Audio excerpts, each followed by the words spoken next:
What if the wisdom of centuries, the stories of ancient empires, the very ideas that shaped human thought, had simply vanished?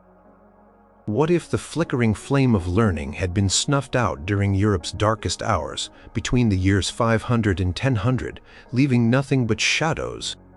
Who, in those tumultuous times, dared to keep that flame alive? Number 6. The invisible threads of knowledge. The world, outside the heavy stone walls of the convent of Gandersheim, hummed with a quiet intensity. It was the 10th century, a time when kingdoms rose and fell like tides, and the echoes of Roman grandeur seemed to fade further with each passing generation. But inside Gandersheim, something extraordinary was happening, something that defied the chaos. Far from being isolated havens, these communities of cloistered women were secretly connected, forming an unseen web of intellectual exchange that stretched across vast distances, linking minds and preserving insights that would otherwise be lost to the winds of time. Consider the journey of a single letter, perhaps penned by a nun named Hrotsvit, famed for her inscribal plays and poems. It wasn't just a personal message. It was a carrier of ideas, a testament to shared scholarship. This letter might travel from Gandersheim deep within what we now call Germany, eastward to a convent in Saxony, or westward toward the Anglo-Saxon lands. Each carefully chosen word, each neatly formed Latin script, was a piece of a larger puzzle, a fragment of the intellectually reconstructing process of sending and receiving such correspondence was an art in itself. It involved trusted messengers, sometimes monks from neighboring monasteries, sometimes even merchants willing to carry such precious cargo along their perilous trade routes. The journey could take weeks, even months, fraught with dangers from bandits or natural elements. Yet, the sisters eagerly awaited these missives, for they brought not only news, but also requests for texts, insights on theological debates, or even just encouragement in their scholarly pursuits. These letters were far more than simple communications. They were living documents of a shared intellectual project. A nun in one convent might write to another seeking a copy of a particular biblical commentary, or perhaps asking for clarification on a complex passage from Augustine. The response would not merely be a quick reply, but often a meticulously copied excerpt from the requested text, accompanied by a detailed explanation or a fresh perspective. This back and forth created a dynamic environment of learning, where knowledge was not hoarded but circulated, discussed, and deepened through collaborative effort. It was a pre-internet network, slow and arduous, yet incredibly effective for its time. Through these exchanges, specific styles of illumination, new interpretations of scripture, or even advances in practical knowledge, like herbal remedies, could spread from one religious house to another. Imagine the quiet anticipation in the scriptorium as a messenger finally arrived bearing a sealed parchment. The abbess, perhaps Hildegard, known for her sharp intellect and administrative prowess, would break the seal with a practiced hand. Her eyes would scan the careful script, absorbing the fresh thoughts from a sister abbess hundreds of miles away. It wasn't just about sharing information. It was about validating each other's intellectual pursuits in a world that often saw women's minds as less capable or less deserving of serious study. These networks provided a vital sense of community and shared purpose, reinforcing the idea that their work, though often hidden from the wider world, was profoundly important. They were not just isolated islands of piety. They were interconnected nodes in a vast, self-sustaining intellectual ecosystem. Correspondence could also extend beyond other religious communities. Sometimes, these letters reached the ears of powerful secular rulers, like emperors or queens, or even influential bishops. Convents, especially those founded by royal families or noblewomen, often maintained close ties with the secular elite. This allowed nuns to exert a subtle but significant influence on political and cultural affairs. For example, an abbess might correspond with a queen, offering spiritual guidance, sharing moral advice gleaned from ancient texts, or even subtly advocating for specific policies that would benefit scholarship or the welfare of their communities. These letters, often imbued with a profound sense of spiritual authority and intellectual gravitas, were taken seriously. They served as a bridge between the spiritual and temporal worlds, ensuring that the wisdom cultivated within the convent walls did not remain entirely confined, but seeped out into the broader society, shaping the decisions of leaders and the values of generations. This continuous flow of intellectual exchange was a powerful counterforce to the fragmentation and intellectual decline often associated with the Dark Ages. While outside, much of Europe struggled with basic literacy and the disintegration of centralized power. Within these networks, Latin remained a vibrant language of scholarship. Ancient texts were debated, and new ideas were forged.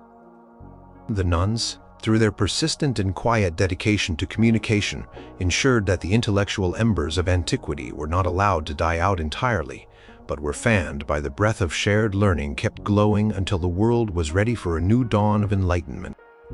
They were the unseen librarians of minds connecting dots across the European landscape, ensuring that the light of knowledge never truly faded, even when the world outside seemed enveloped in twilight.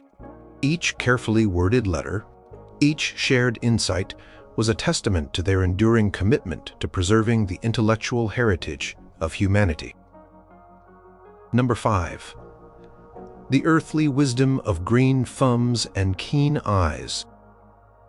The world outside the abbey walls was often harsh, a place where famine stalked the land and disease could sweep through a village like a predatory beast.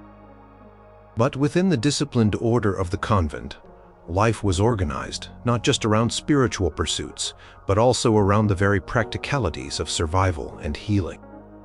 Nuns during the Dark Ages were not merely scholars of ancient texts.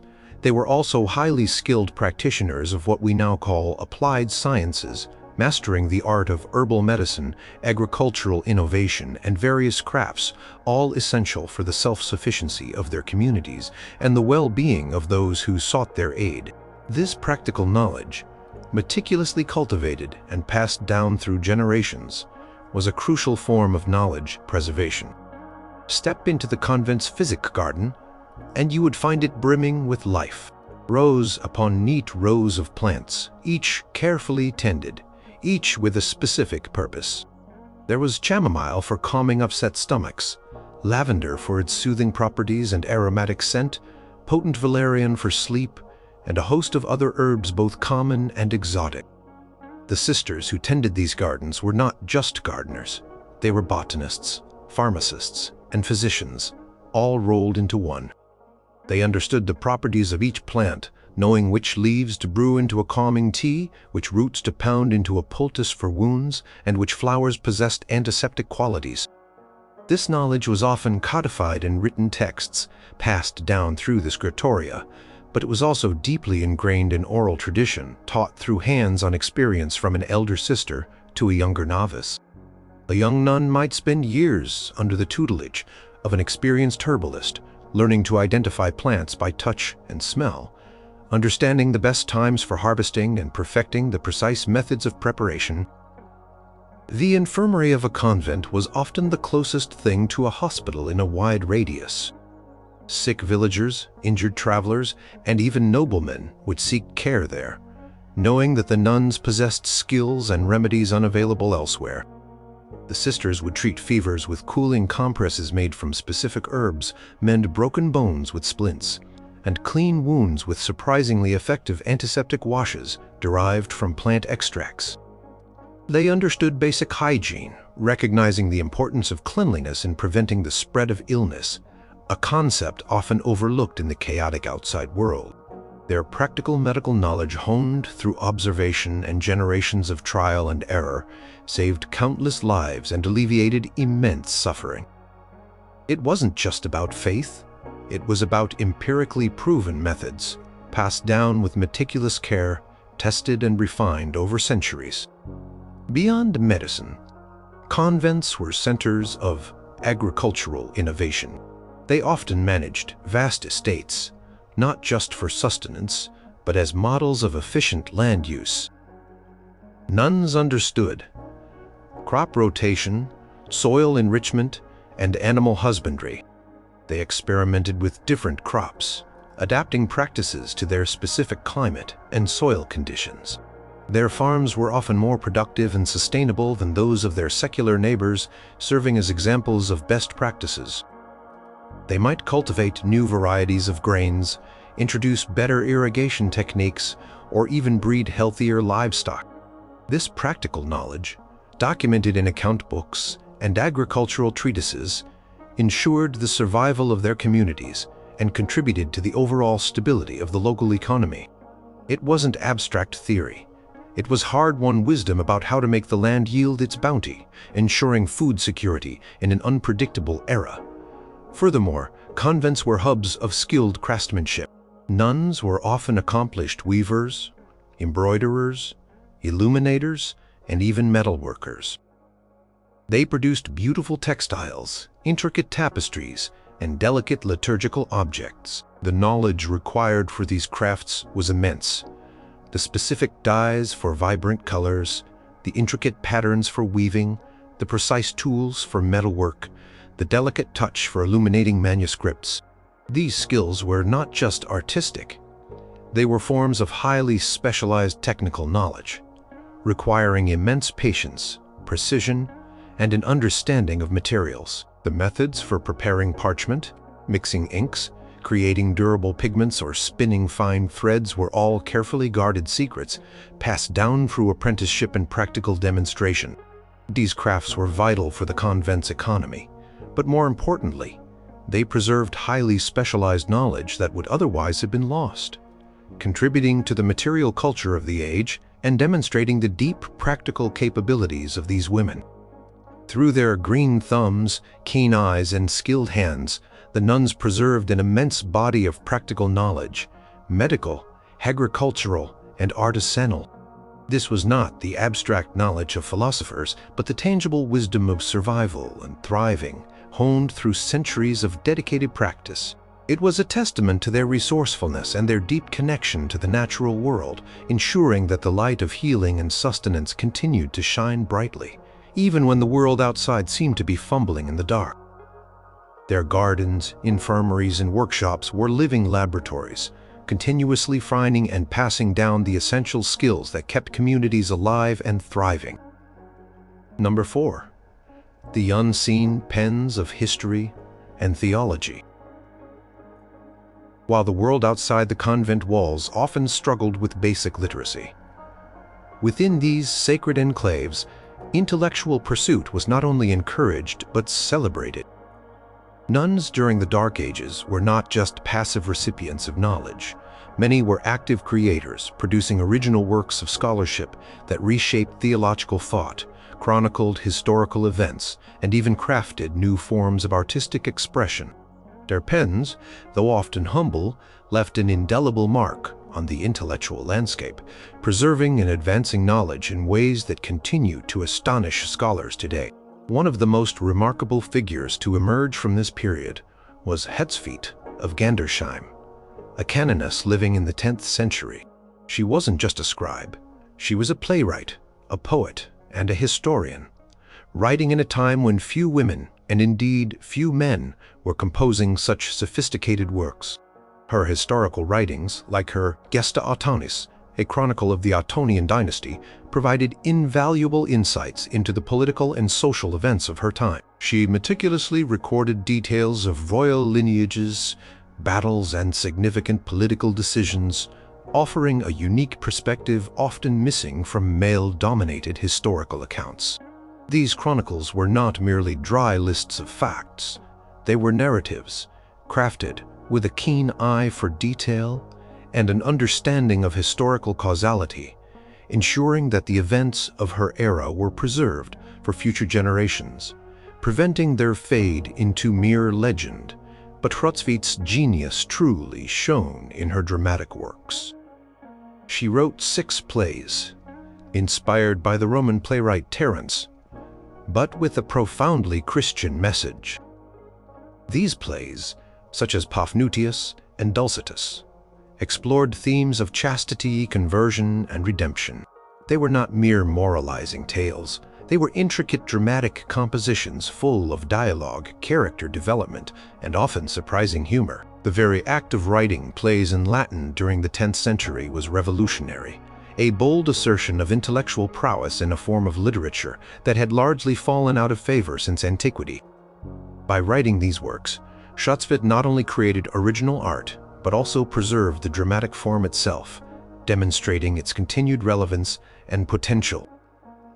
Her work showed that even in the heart of the Dark Ages, creativity and intellectual innovation were alive and well-nurtured within the convent walls. Beyond history and drama, nuns contributed significantly to theological and spiritual literature. While not strictly Dark Ages in the core sense, she lived closer to the High Middle Ages. The impact of figures like Hildegard of Bingen, though she is often cited as a bridge figure between the eras due to her early life and context, highlights the tradition of female scholarly output. Her visionary theological works, such as Civias, were profound explorations of biblical prophecy, cosmology, and divine wisdom. She didn't just interpret existing texts. She articulated entirely new theological concepts, drawing from her own intense spiritual experiences. Her writings were deeply influential, shaping the understanding of spirituality and the divine for centuries to come. Her contributions to theology demonstrated that women could be not just faithful adherents, but also powerful shapers of religious thought, adding new layers of understanding to spiritual doctrines. Many other nuns composed hymns, prayers, and commentaries on Scripture. These writings, though often anonymous or less widely known, were crucial for the intellectual and spiritual life of their communities. They provided guidance for daily monastic practice, deepened the understanding of Christian doctrine, and offered comfort and inspiration in times of hardship. These works weren't just for internal consumption. They often circulated among other convents and even among male monastic houses, spreading their influence. The very act of composing these works required deep learning in Latin, scripture, and theology, showing the rigorous intellectual training available within these female communities. They were not simply recording existing knowledge. They were actively engaging with it, questioning, interpreting, and ultimately expanding it.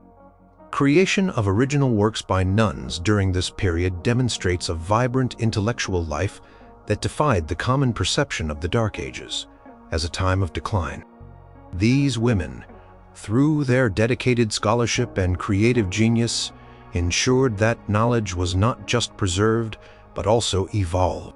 Their historical accounts gave voice to otherwise forgotten events.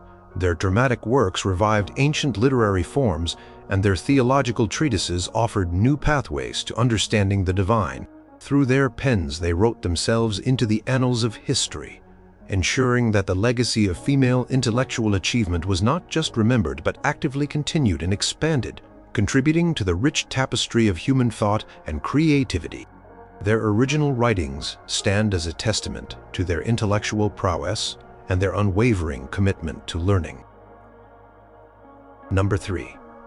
The spark of understanding in young minds. In a world where illiteracy was widespread and formal education was a rare privilege, convents stood as beacons of learning, providing an unparalleled opportunity for intellectual development, particularly for women. These institutions were not just places of prayer. They were schools, academies, and centers of scholarship, meticulously designed to cultivate literacy, critical thinking, and a deep understanding of the classical and theological traditions. The education provided within convent walls was a cornerstone of knowledge preservation, ensuring that the flame of learning continued to burn brightly for generations. Imagine a young girl, perhaps no older than 7 or 8, arriving at the convent gates. She might be a noble daughter sent for refinement and religious instruction, or an orphan seeking refuge in a future. Whatever her background, her life was about to change. She would begin a rigorous educational journey, starting with the very basics, learning the alphabet, the sounds of letters, and how to form them into words. This initial instruction was often painstaking, using wax tablets and simple primers. Slowly, painstakingly, she would master reading and writing in Latin, the universal language of scholarship, religion, and administration during the Dark Ages. This fundamental literacy alone was a remarkable achievement in an era when most people, even kings, could barely sign their names. Once fluent in Latin, the young nun would delve into more advanced studies. She would spend hours in the scriptorium, not just copying texts, but reading them, analyzing them, and discussing their meanings with her elder sisters and the abbess. Curriculum was broad, encompassing a wide range of subjects. Of course, theology and scripture were central, involving deep study of the Bible, the writings of the Church Fathers like Augustine and Jerome, and various commentaries. This rigorous theological training fostered sophisticated analytical skills and a profound understanding of Christian doctrine, but education extended beyond the purely religious. The nuns also studied the classical liberal arts, the trivium, grammar, rhetoric, dialectic, and the quadrivium, arithmetic, geometry, astronomy, music. Grammar involved the meticulous study of Latin syntax and literary forms, perfecting their ability to read, write, and communicate effectively. Rhetoric taught them the art of persuasive speech and writing, crucial for teaching and for composing their own works. Dialectic, a form of logical reasoning, owned their critical thinking skills, enabling them to engage in complex debates and solve intellectual problems. These subjects provided the foundational tools for all further intellectual inquiry, equipping them with the mental discipline necessary for scholarly work. Quadrivium offered a window into the scientific and mathematical understanding of the age. Nuns learned arithmetic for managing convent accounts and understanding biblical numerology.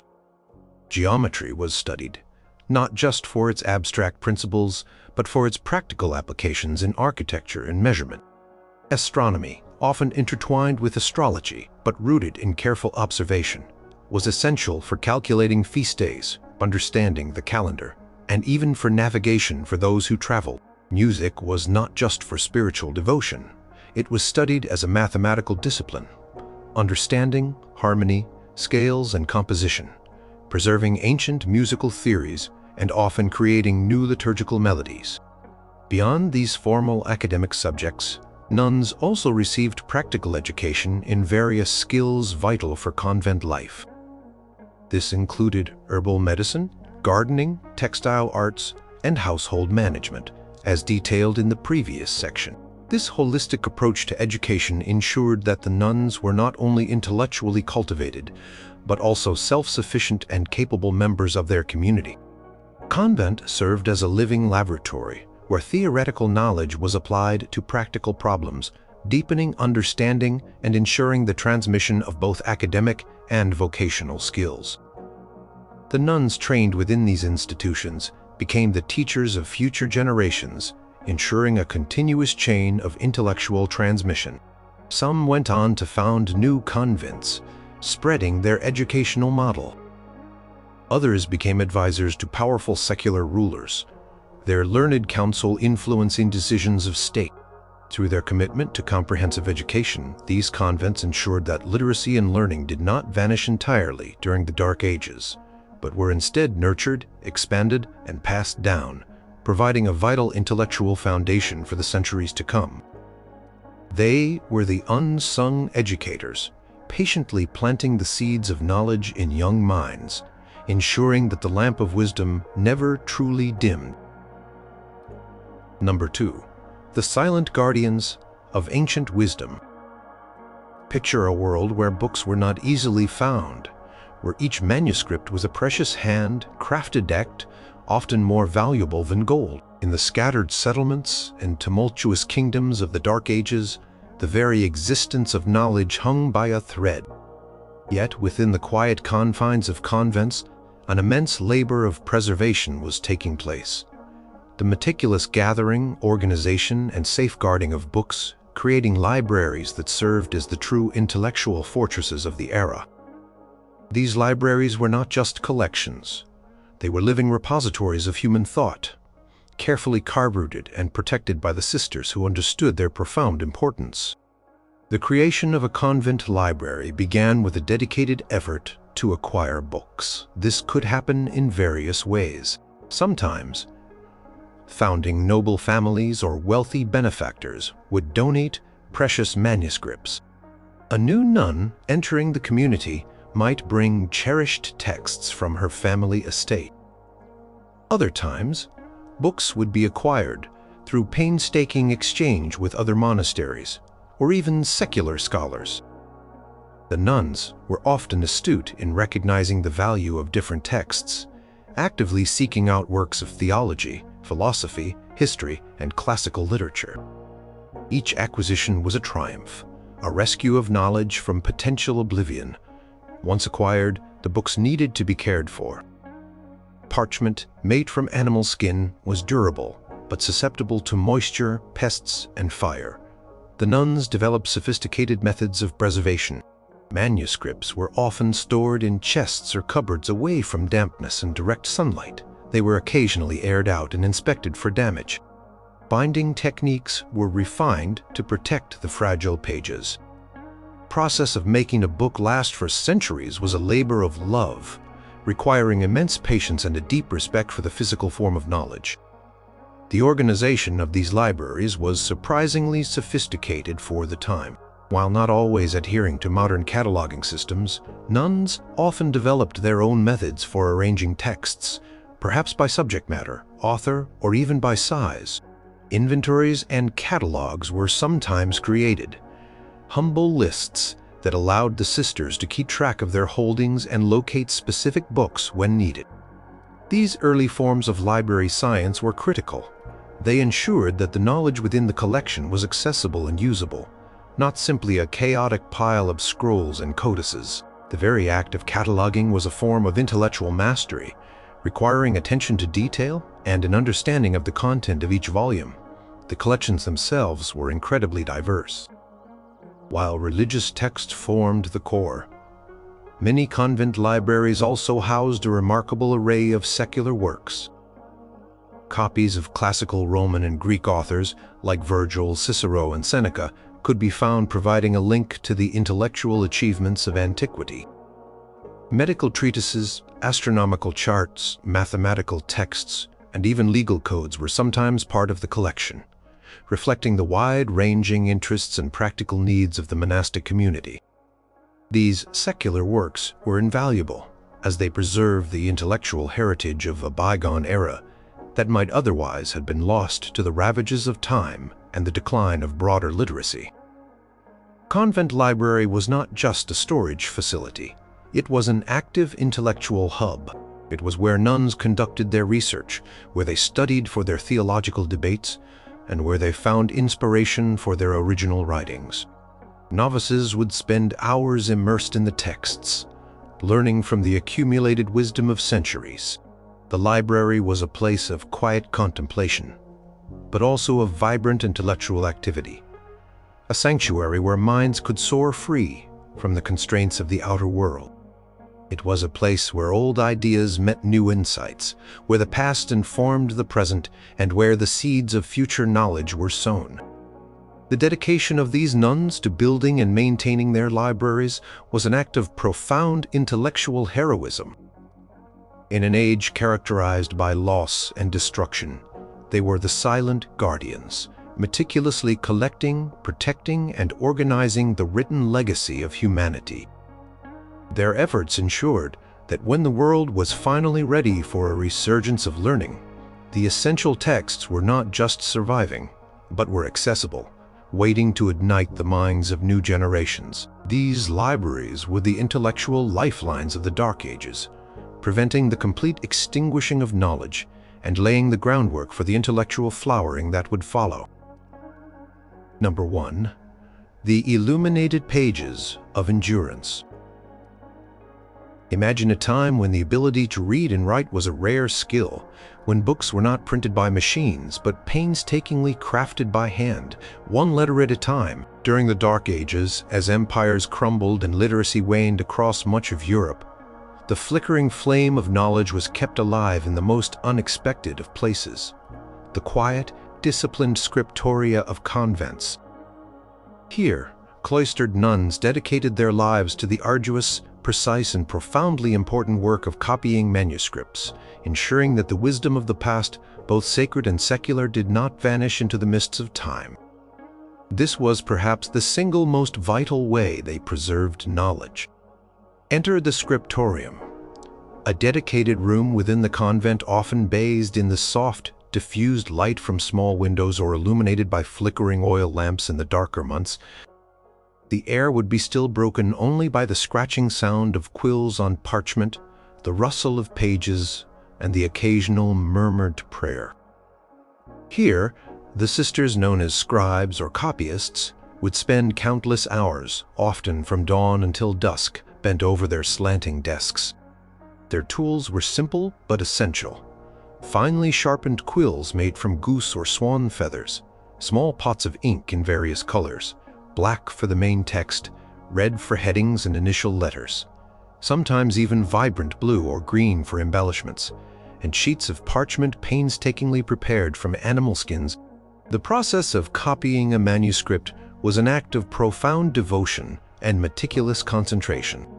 A scribe would work from an existing text, carefully transcribing each word, each sentence, each paragraph onto a fresh sheet of parchment. This was not a mindless task. It required absolute accuracy. A single misplaced letter, a skipped line, or a miscopied word could alter the meaning of an entire passage, potentially distorting theological doctrine or historical fact. The nuns, deeply aware of the responsibility entrusted to them, approached their work with reverence, understanding that they were not just copying words, but preserving truth itself. Their hands moved with practiced precision, forming each letter with a consistency that is astonishing even today. Beyond simple transcription, many nuns were also skilled illuminators. This art transformed ordinary texts into breathtaking works of beauty. With tiny brushes and pots of vibrant pigments, often ground from precious minerals like lapis lazuli for brilliant blues, they would adorn the pages with intricate borders, ornate initial letters, and elaborate miniature illustration. These illuminations were not just decorative. They often served as visual commentaries on the text, making complex theological concepts or biblical narratives more accessible to those who might be semi-literate. Creation of illuminated manuscripts required an entirely separate set of skills, an understanding of color theory, composition, and often complex iconography. Each illuminated page was a fusion of art and scholarship, a testament to the nuns' multifaceted talents and their dedication to making knowledge beautiful and enduring. The range of texts copied in convent scriptoria was vast. While religious texts, Bibles, psalters, liturgical books, and the writings of church fathers formed the backbone of their work. They also copied important secular texts, classical works of Roman and Greek literature, philosophy, history, and even scientific treatises found their way onto convent desks. Imagine a nun carefully copying Virgil's Aeneid, or the historical accounts of Livy, or even early medical texts. These secular works were crucial links to the intellectual achievements of antiquity, preventing their complete loss during a period when much of Europe had lost access to such knowledge. Without the tireless efforts of these scribes, countless ancient texts would have simply disintegrated or been forgotten. The implications of this work were immense. Each copied manuscript was a lifeline, ensuring the survival of ideas and narratives that formed the bedrock of Western civilization. These new copies would then be used for study within the convent, exchanged with other monastic communities, or sometimes even commissioned by wealthy patrons or rulers. They served as textbooks for future generations of scholars, sources for new theological insights, and historical records for chroniclers. Commitment of these nuns to the meticulous, time-consuming, and often physically demanding work of copying manuscripts was an act of profound intellectual stewardship.